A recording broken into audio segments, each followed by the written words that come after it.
Hi guys, John Angler sini. So hari ni aku nak cakap tentang satu benda. Korang pernah dengar tentang teknik keyword trapping tak? Masih tak pernah kan? Okey, teknik ni baru-baru ni diperkenalkan oleh David Swanside. Kalau korang tak kenal David Swanside ni Bassmaster Pro Angler. Korang boleh Google kalau nak tahu lebih lanjut.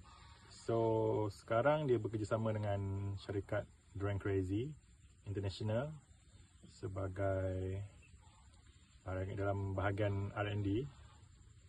Kalau korang tahu latar belakang dia tentang R&D gewang ni bermula lebih kurang 30 tahun lalu. Masa tu dia membantu Tom Seward pada ke gewang yang terkenal di US. David juga pernah bekerjasama dengan duo Lucky Craft, Jekyll, Leo Jensen, Torrey Distribution dan beberapa company lagi. So teknik ni David Swanside yang perkenalkan teknik terbaru iaitu keyword trap lebih kurang 5 ke 6 bulan yang lalu. Korang boleh buka YouTube untuk tengok macam mana teknik ni digayakan.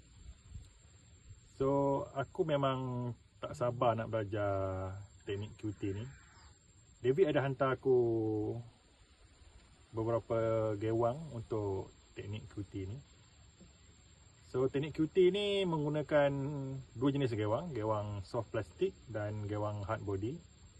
So mainly untuk soft plastic dia menggunakan soft plastic ni iaitu Drone Crazy Skipper.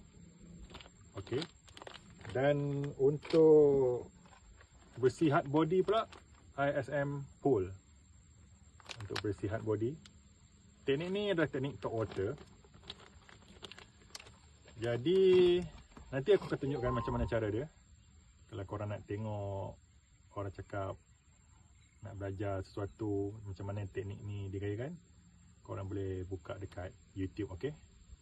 So nanti kita jumpa lagi. Ciao.